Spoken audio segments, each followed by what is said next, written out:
CataractCoach.com, European resident, case number 30. Let's all offer some suggestions for improvement for this young new surgeon. Videos at 3x normal speed. Again, this is case number 30 for a young doctor who is learning. So 2 paracenteses, probably for bimanual IA. Looks like a reasonable cataract, maybe a little anesthetic going inside the eye. Here comes probably the viscoelastic. Nice fill, good technique, I like that. Don't overfill it. Oh, holding the eye with the infusion cannula from the viscoelastic. Very nice. There's the incision.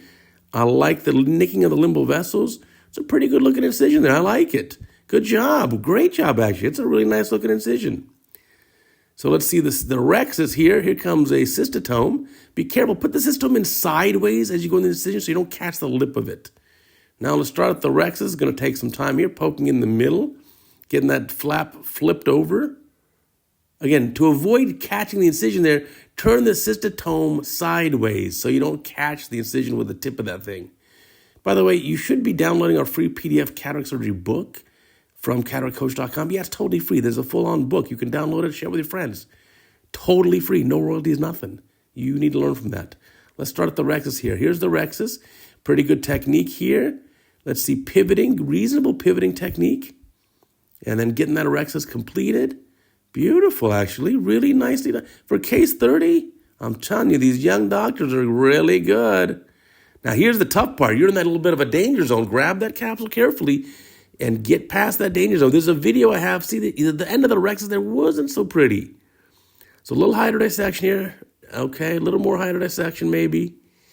There is a video on CataractCoach.com. Yes, go to the actual website. Leave YouTube for a minute. It's called Capsulorhexis Danger Zones. You need to review that video. Straight up need to review it. There's some hydrodelineation. You see the golden ring there? Let's see what we got for nuclear fractus. Phaco probe going inside the eye. And let's see, we're going to clean up some of the anterior cortical material. That looks okay. Perhaps a groove down the middle. Okay, a groove down the middle. Maybe a stop and chop or divide and conquer. Do you see how the eye is not staying in primary? As you withdraw the probe, the eye moves towards your probe. That's not good. You want the eye to stay in primary the entire time. You pivot your hand. Don't keep bringing the eye toward you. See, look at this. It's 3x speed. It looks very odd, right? Those prekingiums should stay in the center of the cornea.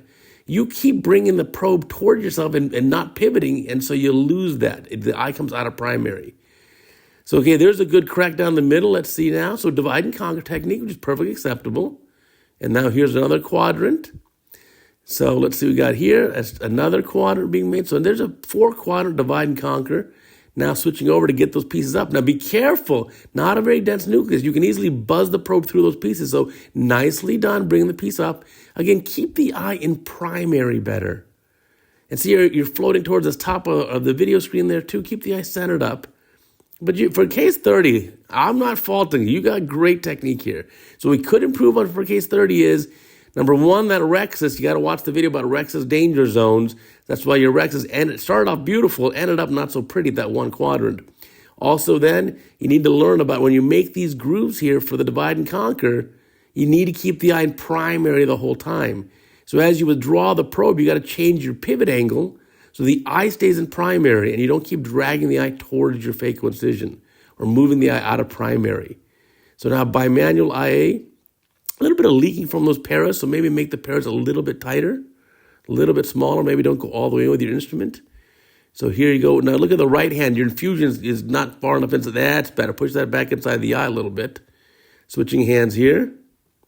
And so there's the infusion now in the left hand. Right hand has the aspirator. Good job in cleaning up the cortex here. Very nice. It's pretty clean. So let's see what we're going to do here for a lens. And again, with the video sped up, we're showing this at 3x speed. But look at the rexus there. The bottom left corner of the rexus is not so pretty because you didn't watch the video about the cataract surgery, Capsulorhexis danger zones. Here comes the eyewall being delivered in the capsular bag. Let's see. Nice injection, slowly. Single piece acrylic lens. Looks like a one-handed injector also. And get that in the bag. Nicely done.